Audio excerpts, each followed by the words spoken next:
Hello everyone, welcome back to this channel. I hope you're doing great. So today we are going to start another important topic and the name of that topic is data types in NumPy.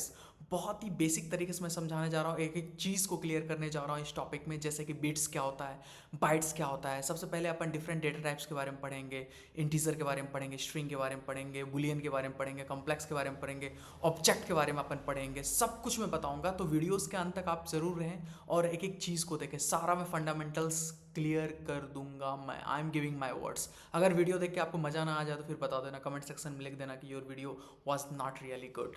तो आगे बढ़ते हैं, चलो फटाफट। So ladies and gentleman, please open the Jupyter notebook so that we can write the code. चलो यार, different data types को अपन discuss करते हैं। डिफरेंट डेटा टाइप्स को अपन डिस्कस करते हैं कोड लिख करके प्रॉपर वे में। Different data types, first one is the integer. सभी लोग जानते हैं यार, 1 2 3 4 5 6 7 ले लो, लाख ले लो, 100 ले लो, ओके, -1 ले लो, -2 ले लो, -3 ले लो। फिर आप बात करेंगे स्ट्रिंग की, बात करेंगे, ठीक है। स्ट्रिंग की अगर अपन बात करें तो जैसे आप ए ले लो, स्मॉल ए, फिर आप कैपिटल ए ले लो, okay. So this will be the string. आप डबल कोट में ए एम एन ले लो, नाम ले लो। So this will be the string. Integer में आपका क्या हो जाएगा, 1 2 3 4, फिर यहाँ पे -1, फिर -2, ये सब हो जाएगा। आपको पता ही होगा अगर आपने पाइथन प्रोग्रामिंग सही से पढ़ा है तो मैं जल्दी जल्दी जाऊँगा आगे। यहाँ पे फिर फ्लोट आप ले लो, ठीक है। फ्लोट में आपका डेसिमल वाला वैल्यू लो, 1.2, 2.0, ये सब आपके हो जाएंगे फ्लोट वैल्यू। फिर फोर्थ में चलेंगे अपन, तो यहाँ पे कॉम्प्लेक्स के बारे में पढ़ेंगे। कॉम्प्लेक्स वाला जो टर्म होगा वो आपका हो जाएगा यहाँ पे जैसे 1 + 3j हो जाएगा यहाँ पे, कॉमा 4 + 4j हो जाएगा। ये सब आपका कॉम्प्लेक्स हुआ डेटा टाइप्स। फिफ्थ वन हो जाएगा आपका बुलियन। बुलियन के बारे में सभी लोग जानते हो यार, पाइथन प्रोग्रामिंग पढ़ाई कि नहीं पढ़ा है। बुलियन ट्रू फॉल्स है ना, ये आपका बुलियन हो जाएगा, ट्रू फॉल्स। अभी कोड लिखूंगा ना, बड़ा मजा आएगा, बहुत सही कंसेप्ट है यार। और मैं सब कुछ अच्छे से पढ़ाने जा रहा हूँ, एक एक कंसेप्ट को क्लियर करने जा रहा हूँ। फिर आपका हो जाएगा ऑब्जेक्ट डेटा टाइप्स, ऑब्जेक्ट। चलो ज़्यादा टाइम वेस्ट नहीं करते हैं, कोड पे आते हैं और हर चीज़ का कोड लिखते हैं अपन। कमांड के साथ // दबाओ अगर आप मैक पे काम कर रहे हो, अगर आप विंडोज़ पे काम कर रहे हो तो कंट्रोल के साथ // तो सबसे पहले अपन इंटीजर के बारे में देखते हैं। तो उसके लिए एक वेरिएबल बना लो, x = np.array, x = np.array, और यहाँ पे आप ले लो 1 2 3 4, 4 नंबर को मैं लेता हूँ और यहाँ पे मैं प्रिंट करता हूँ x को, प्रिंट करता हूँ x को यार, प्रिंट कर दिया मैंने x को। और जैसे आप सॉरी, एक चीज़ यहाँ पे भूल गया ना, सबसे पहले आपको क्या करना पड़ेगा, लाइब्रेरी को इंपोर्ट करना पड़ेगा। Import numpy as np, np क्या है इसका, एलियास। फिर से बोल रहा हूँ, np एक छोटा सा नाम है जिसको एलियास कहते हैं। Import numpy as np, x is not defined. यहाँ पे मैंने स्मॉल x लिया था और यहाँ पे जो पास करवा रहा था प्रिंट फंक्शन में वो कैपिटल X प्रिंट करवा रहा था, तो यहाँ पे स्मॉल x ले लो और अभी आ जाएगा। ये देखो 1 2 3 4 आ गया। अब मैं क्या करता हूँ, आपको इसका डी टाइप चेक करना है ना, डेटा टाइप्स चेक करना है, तो print x dot D type, जो वेरिएबल आपने लिया है उसमें जो वैल्यू स्टोर किया हुआ वो वेरिएबल ले लो पहले। तो x वेरिएबल है हमारा जहाँ पे वैल्यू स्टोर्ड है, तो x डॉट डी टाइप जब करोगे तो देखो यहाँ पे int 64 आ रहा है। अब समझो इसको कि int 64 क्यों लिख के आ रहा है। मैंने आपको पहले बताया था कि मैं डिस्कस करने जा रहा हूँ बाइट्स और बिट्स। तो यहाँ पे समझो 1 bytes is equal to 8 bits. कितना बिट्स, 8 बिट्स, ओके। तो 8 bytes is equal to 8 bytes is equal to, बताओ कितना बिट्स होगा, 64 बिट्स। क्यों होगा, 8 × 8 क्यों होगा, 8 × 8 64 हो गया। इसका मतलब क्या हुआ कि जब भी आपको int 64 लिखा हुआ रहेगा तो ये हो गया कि कंप्यूटर के द्वारा जो बाइनरी स्पेस लिया जाता है internally to store any elements और वैल्यूज, डेटा को स्टोर करने के लिए स्पेस लिया जाता है इंटरनली, बाइनरी स्पेस लिया जाता है। इट मीन्स दैट बिट्स उसको कहते हैं। तो that concept is only known as the int 64, इसीलिए अपन वहाँ पे लिखते हैं int 64। इट मीन्स दैट वहाँ पे 64 बिट्स का स्पेस लिया गया है to store each element. Isn't it or not? Getting my point or not? तो कंसेप्ट को समझो, कितने बाइट्स लिया गया होगा, 8 बाइट्स लिया गया होगा, because 1 bytes is equal to 8 bits, so 8 bytes will be the 64 bits. समझो फंडामेंटल्स को, बहुत ही कॉमन चीज है, सभी लोग समझना, बड़ा मजा आएगा। अब देखो, आप मुझसे पूछ सकते हो कि सर क्या अपन ये जो वैल्यू आउटपुट आ रहा है उसको अपन डेटा टाइप्स को, जैसे कि आउटपुट जो आ रहा है int 64, क्या अपन उसको चेंज कर सकते हैं int 32 में, इंट 8 में, definitely we can change. Okay, so इसको मैं कॉपी करता हूँ, कमांड सी से कॉपी करता हूँ, नेक्स्ट लाइन में मूव करता हूँ, शिफ्ट एंटर, और यहाँ पे कमांड वी कर देता हूँ। ओके, नाउ यहाँ पे कॉमा दो ऊपर में और डी टाइप लिखो, D type is equal to np dot int 8 लिखो, क्योंकि आप जो आउटपुट है आपका यहाँ पे int 64, उसको आप चेंज करना चाहते हो int 8 में, तो ऊपर में ही आपको लिखना पड़ेगा D type is equal to in np dot int 8। np क्या है हमारा, numpy लाइब्रेरी का क्या है, एलियास है, जो numpy मॉड्यूल है ना उसका क्या है, np एलियास है। तो आप int 8 में चेंज करना चाहते हो आउटपुट में, तो आपको D type is equal to np dot int 8 लिखना पड़ेगा। सो हमेशा आपको ध्यान में रखना पड़ेगा ये, और शिफ्ट एंटर कर दो। ये देखो हमारा जो आउटपुट अभी है int 8 में आ गया है, पहले आउटपुट क्या था, int 64 में था। आप बोलोगे सर int 8 को int 32 में चेंज कर सकते हैं क्या, डेफिनेटली वी कैन चेंज।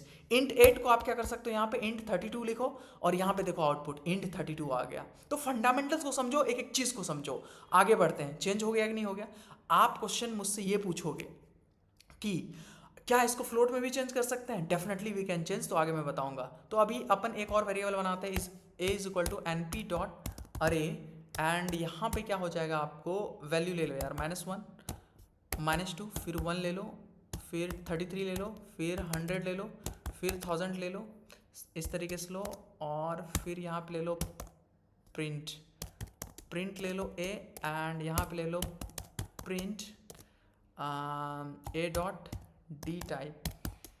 ठीक है, तो देखो int 64 आ रहा है, तो हमेशा समझो इस बात को, int 64 आ रहा है, यानी कि यहाँ पे कितना बाइट्स आ रहा है, 8 बाइट्स आ रहा है, 64 बिट्स आ रहा है। तो इसको फंडामेंटल को समझ लो, यानी कि 64 बिट्स जो है बाइनरी स्पेस लगता है इच एलिमेंट को, इच डेटा को स्टोर करने के लिए, ये वही बता रहा है। ओके, नाउ आई होप कि आपको कंसेप्ट समझ में आ गया होगा इंटीजर वाला। चलो अभी अपन फ्लोट पे चलते हैं। किस पे चलते हैं अपन, फ्लोट पे चलते हैं। ठीक है, कमेंट आउट कर दो इसको, फ्लोट पे we are going to move float. आगे आ जाओ, यहाँ पे एक वेरिएबल ले लो s, और np डॉट अरे ले लो, और फिर यहाँ पे आप वैल्यू कुछ भी ले सकते हो, 1 पॉइंट, फिर 2 पॉइंट, फिर यहाँ पे 3 पॉइंट, फिर यहाँ पे 4 पॉइंट। ओके, एंड प्रिंट कर दो s, प्रिंट कर दो, और यहाँ पे कर दो print s dot T type. यहाँ पे देखो ये फ्लोट आ रहा है। ठीक है, फ्लोट आ रहा है कि नहीं आ रहा है। अब देखो मैंने आपसे क्या कहा था कि जो ऊपर में इंटीजर है, क्या आप उसको फ्लोट में चेंज कर सकते हो, डेफिनेटली चेंज कर सकते हो। चलो एक बार मैं फिर से कोई और वेरिएबल ले लेता हूँ, सी वेरिएबल, यार उस ऊपर से मैं कॉपी पेस्ट मारता हूँ ना, यहाँ से आप कमांड सी करो, और यहाँ पे आप क्या कर दो, कमांड वी। अब यहाँ पे ये हटा दो। मैं ये कह रहा हूँ कि ये जो आपका इंटीजर डेटा टाइप्स है ना, क्या आप उसको फ्लोट में चेंज कर सकते हो। तो यहाँ पे D type is equal to क्या करोगे, डबल कोट में f लिख दो, डबल कोट में f लिख दोगे, तो ये देखो फ्लोट में चेंज हो गया, फ्लोट 32 में चेंज हो गया। अगर मैं इसको f8 लिख देता हूँ, देखो यहाँ पे फ्लोट 64 में चेंज हो गया, यानी कि 8 बाइट्स है तो 64 बिट्स में चेंज हुआ। यहाँ पे अगर मैं f2 लिख देता हूँ, तो देखना ज़रा, फ्लोट 16 में हो गया, 8 2 16 आ गया कि नहीं आ गया। 1 bytes is equal to 8 bits, तो 2 bytes is equal to 16 bits. तो अभी देखो फंडामेंटल को समझो यार, बहुत ही आसान है। ये देखो 4 8 32, फ्लोट 32, समझ में आ रहा है कि नहीं आ रहा है। अगर आप इसको हटा दोगे, D type is equal to F को हटा दोगे, यानी कि फ्लोट को हटा दोगे, तो देखो क्या आएगा आउटपुट, अभी आपको आएगा इंटीजर। ये प्रॉपर इंटीजर है ना, प्योर इंटीजर है। चलो यार आगे बढ़ते हैं, यानी कि आपका फ्लोट का भी कंसेप्ट क्लियर हो गया है। So moving to the next part, that is the boolean part. तो बुलियन में अपन क्या करेंगे, एक डी वेरिएबल ले लो, np डॉट अरे ले लो। ठीक है, और यहाँ पे आप क्या करोगे, बुलियन में ले लो, जैसे ट्रू ही फॉल्स लोगे ना आप, ट्रू ले लो, फिर FALSC फॉल्स ले लो, इसको बंद करो, और फिर प्रिंट क्या कर दो आप, डी कर दीजिए प्रिंट, है ना। प्रिंट आप वेरिएबल ले लो पहले, print D dot D type, यहाँ पे ले लो। ये देखो आपका बुल आ गया, क्या आ गया, बुल आ गया। सो this is the Boolean data types. अब नेक्स्ट में चलते हैं अपन, ये बुलियन हो गया, या ट्रू फॉल्स देखेंगे अपन। और यहाँ पे एक बार अगर मैं कहूँ आपसे, चलो ये आप ऊपर में लिखे रहने दो, और कमांड सी करो, और नीचे वाले लाइन में आ जाओ, कमांड वी करो, और यहाँ पे एक बार मैं और फॉल्स देता हूँ, और फिर यहाँ पे एक बार और ट्रू देता हूँ, तो यहाँ पे क्या होगा वो बताता हूँ। तो देखो ये हमारा आउटपुट आ गया, ट्रू फॉल्स फॉल्स ट्रू। ठीक है, कंसेप्ट क्लियर है कि नहीं क्लियर है, प्लीज़ बताना यार, कंसेप्ट यहाँ तक क्लियर है आपका, बुलियन भी हो गया। अब चलो स्ट्रिंग पे चलते हैं अपन। नेक्स्ट जो डेटा टाइप्स है हमारा स्ट्रिंग है। इंटीजर देखा, फ्लोट देखा, और हमने बुलियन देखा, अब स्ट्रिंग को देखते हैं। देखो फंडामेंटल स्ट्रिंग लूँगा, बहुत ही बेसिक स्ट्रिंग लूँगा यहाँ पे। जैसे मैं लिख देता हूँ वेरिएबल ए np डॉट अरे, और यहाँ पे मैं लिख देता हूँ सबसे पहले छोटा ए से शुरू करते हैं, फिर स्मॉल लेटर बी, फिर स्मॉल लेटर सी, फिर स्मॉल लेटर डी। चलो इसको बंद करो फटाफट और प्रिंट आ जाओ ए यहाँ पे। एंड प्रिंट वेरिएबल लो सबसे पहले, अगर चेक करना है इसका टाइप को तो D typ a dot D type. तो यहाँ पे देखो u1 आ रहा है, इसका मतलब क्या होता है, u का मतलब होता है यूनिकोड स्ट्रिंग बता रहा है, यूनिकोड स्ट्रिंग 1 कहने का मतलब क्या, यूनिकोड स्ट्रिंग कहने का मतलब यूनिकोड सबसे पहले समझो, u1 कहने का मतलब यूनिकोड स्ट्रिंग बता रहा है। इट मतलब आप कह सकते हो यूनिवर्सल एक रिप्रेजेंटर होता है जो कि डिफरेंट टेक्स्ट और सिंबल्स को रिप्रेजेंट करता है, इसीलिए इसका नाम लिया गया यूनिकोड, यूनिवर्सल कोड इसको कहते हैं, है ना, यूनिवर्सल रिप्रेजेंटर इसको कह सकते हो, जो कि टेक्स्ट और डिफरेंट टाइप्स ऑफ टेक्स्ट और सिंबल्स को क्या करता है, ये रिप्रेजेंट करता है। अब u1 ही क्यों, क्योंकि हर एक आपका जो स्ट्रिंग्स है उसका जो लेंथ है, कैरेक्टर लेंथ, वो 1 है, ठीक है, इसीलिए u1 आ रहा है। तो आप कहोगे सर क्या अपन u4 में चेंज कर सकते हैं क्या, डेफिनेटली वी कैन चेंज। चलो अभी आपको बताता हूँ, इसको कमेंट आउट कर दोगे तो नहीं आएगा एरर, ठीक है, तो एक चीज़ मैं फंडामेंटल को समझा रहा हूँ। चलो यार यहाँ पे कमांड वी कर दो। अब मैं कर देता हूँ क्या, यहाँ पे देखना सभी लोग, AMAN कर देता हूँ। अभी देखो आउटपुट जो आएगा वो आएगा u4 आएगा।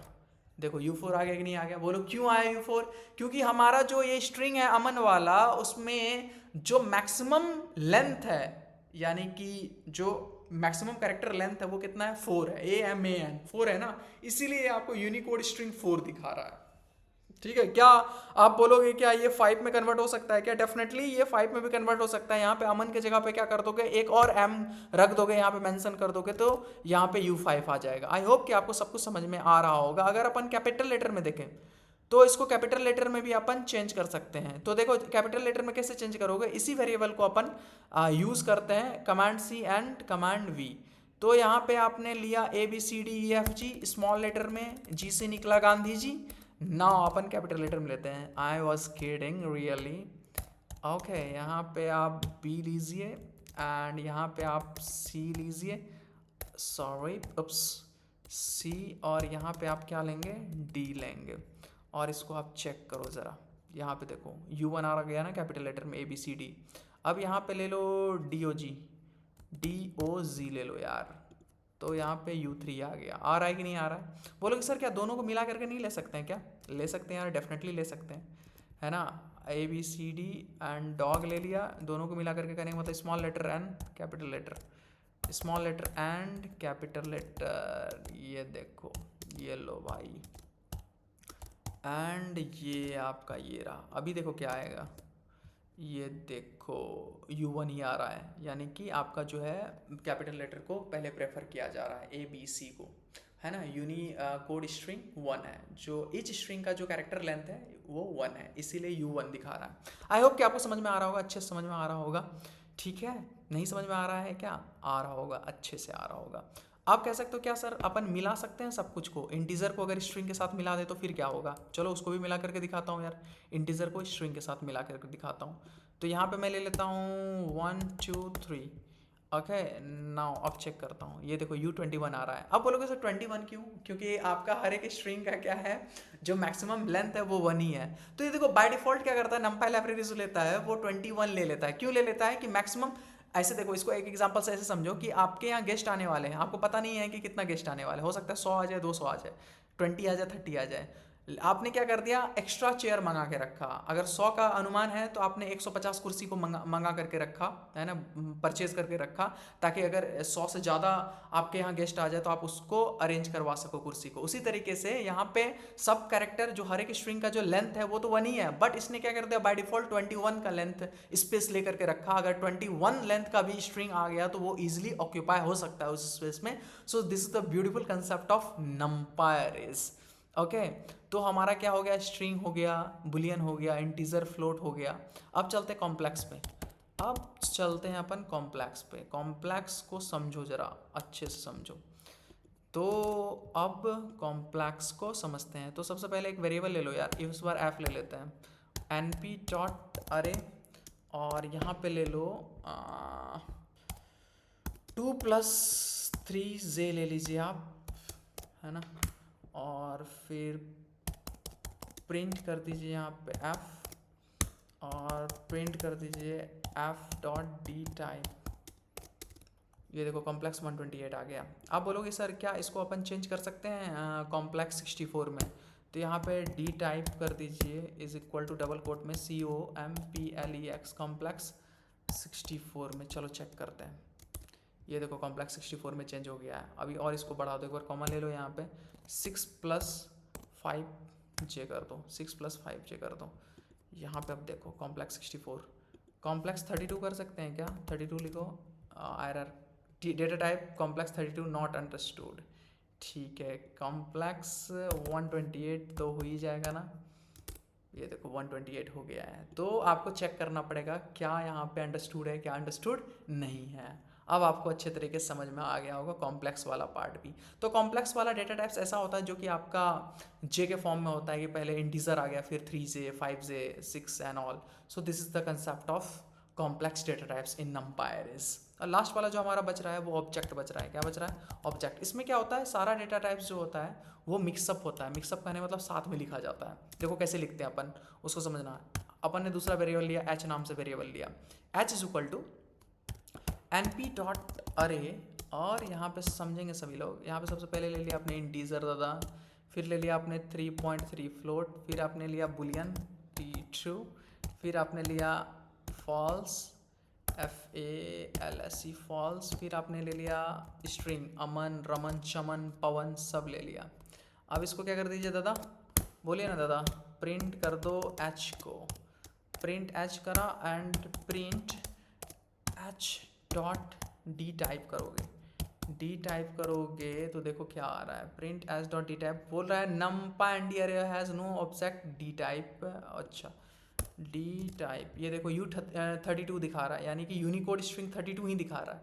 क्यों दिखा रहा है? इसको ऑब्जेक्ट दिखाना चाहिए। ऑब्जेक्ट दिखाने के लिए आप क्या करोगे, यहाँ पे लिख दोगे D type is equal to object, तब ये शो करेगा। D type is equal to object, sorry कहाँ पे लिखा हमने, कमांड सी, इसको अंदर में लिख दो, कमांड V, इसको डिलीट कर दो। ठीक है, अभी देखो अभी ऑब्जेक्ट डेटा टाइप्स दिखा रहा है। ठीक है, सो अब देखो यहाँ पे क्या होता है ना, जब तक इसको डिनोट नहीं करोगे, स्पेसिफाई नहीं करोगे ना, वो U32 ही दिखाएगा, यानी कि वो यूनिकोड स्ट्रिंग ही दिखाएगा, यूनिकोड ही दिखाएगा। सो आपको वहाँ पे डिनोट करना पड़ेगा D type is equal to object, तो ही ये ऑब्जेक्ट डेटा टाइप्स दिखाएगा। तो सिंपल कंसेप्ट ये है कि ऑब्जेक्ट डेटा टाइप्स को जब भी आप डिफाइन करते हो तो उसमें क्या होगा, सारा डेटा टाइप्स जो है मिक्सअप होगा। वहाँ पे डिक्शनरी भी आ सकता है, लिस्ट के फॉर्म में भी आ सकता है, सारा कुछ आ सकता है, तो ही ये आपका क्या होगा, object data types. I hope कि ये क्लियर है। तो यहाँ तक कंसेप्ट क्लियर आया कि नहीं आया? चलो एक बार मैं वो भी आपको दिखा देता हूँ, कमांड C और यहाँ पे कमांड V, और यहाँ पे आप ले लो एक लिस्ट भी ले लो यार। लिस्ट में ले लिया, फिर से आपने 1 2 3 1 2 3 ले लिया, फिर आपने यहाँ पे ले लिया डिक्शनरी। यार डिक्शनरी में क्या ले लेते हो, प्लेयर। आपका सबसे बेस्ट प्लेयर कौन है, क्रिकेट प्लेयर? किंग कोहली। चलो मेरा भी किंग कोहली है, KING KOHLI, Kohli fans present here, सभी लोग प्रेजेंट हो जाएंगे यहाँ पे। और इसको चेक करो यार, अभी इसको क्या कर देते हैं अपन, हटा देते हैं। ठीक है, D type is equal to object को अपन हटाते हैं, अभी चेक करते हैं। तो यहाँ पे कह रहा है ना कि setting an element with sequence the request arrays has in homogeneous shape और 1 डायमेंशन। तो इन होमोजीनियस पार्ट दिखा रहा है, तो आपको इसको क्या करना पड़ेगा, D type is equal to, आपको यहाँ पे अब शो करना पड़ेगा ऑब्जेक्ट। अब आ गया ये ऑब्जेक्ट डेटा टाइप। तो ऐसे चेक करते हैं ऑब्जेक्ट डेटा टाइप्स को। ये आपका आउटपुट आ गया और ये आपका ऑब्जेक्ट उसका डेटा टाइप्स बता रहा है। तो कंसेप्ट यहाँ तक आपको सबको समझ में आया होगा क्या है कंसेप्ट्स।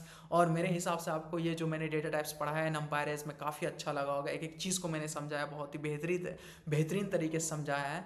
तो आप लोग कमेंट करके बताना वीडियोस हेल्पफुल था कि नहीं था। प्लीज़ अगर आप कमेंट करके बताओगे तो मुझे और अपने अंदर एक जोश आएगा, एनर्जी आएगा, so that I can give the best videos to you all. So thank you so much for watching. Thank you so much for this video. Bye. Have a great day. Love you all.